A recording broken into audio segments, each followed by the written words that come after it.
من هو الله. اخواني في الله، هو ايه اللي بيحصل؟ تسأل الناس قول يا رب، يقول لك بقول يا رب. طب يا اخي ادعي ربنا، يقول لك انا بدعي ربنا. يا امة محمد، هو ربنا اتغير؟ هو ربنا اتغير؟ الله لم يتغير. الله نفس الاله اللي في يوم من الايام نجى ابراهيم من النار، هو نفس الاله اللي الان بيسمعني وبيسمعك وبيراني وبيراك.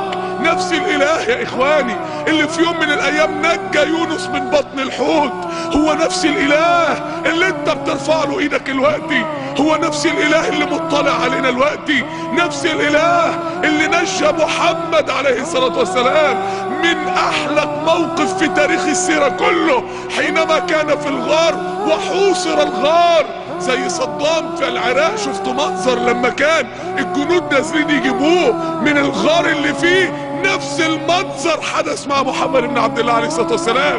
نفس الاله اللي نجاه هو نفس الاله اللي احنا بنعبده دلوقتي، اللي احنا في بيته دلوقتي. نفس الاله.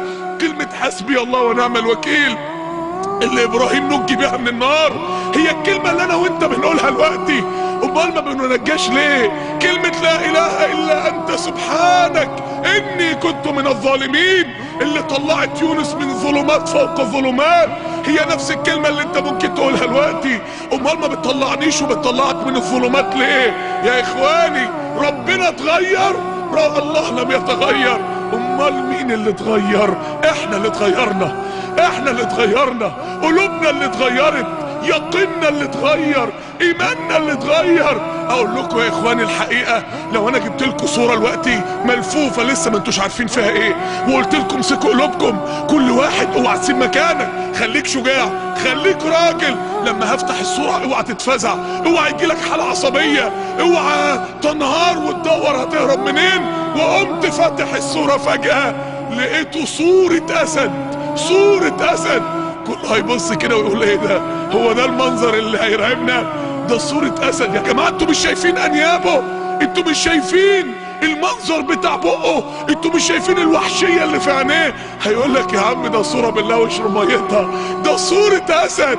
الحاجة اللي هترعب الناس كلها لو قالوا لنا قدام مسجد الحسين الوقت في اسد، ساعتها هتعمل ايه؟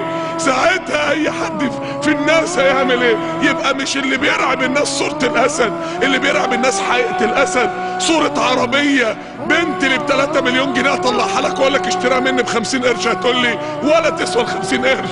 انما حقيقة العربية هي اللي بيدفع فيها الفلوس. يا اخواني اللي احنا فيه الوقت بقى صورة دين، مش حقيقة دين، بقى صورة ايمان مش حقيقة ايمان، بقى صورة صلاة مش حقيقة صلاة، بقى صورة دعاء مش حقيقة دعاء. مش واحد رافع ايده وقلبه منفطر بيتمرغ على اعتاب الملك، ده منظر ايد مرفوعة ومنظر لسان بيتحرك. انما حقيقة الدعاء هي اللي بتستنزل الفتوحات من خزائن الله. حقيقة الدعاء هي اللي بتدق ابواب السماء وتزلزل ملائكة السماء تطرع الى الله ان ينجي من دعا بهذا الدعاء. اخواني في الله، القضية دلوقتي ان الدين بقى في حياتنا صورة، ما عادش الدين في حياتنا حقيقة، ما عادش الدين في حياتنا حاجة حقيقية. المسلم دلوقتي تشوفه بيجري على الدنيا جري الوحوش، تقول له يا اخي انت لو مت وانت جعان، ما انت عايز تاكل وتشرب، لو مت وانت جعان بس انسان مؤمن، لو مت وانت جعان ربنا هيطعمك من الجنة، لو مت وانت عطشان ربنا يسقيك من الجنة، لو مت وانت مريض ربنا هيعافيك في الجنة.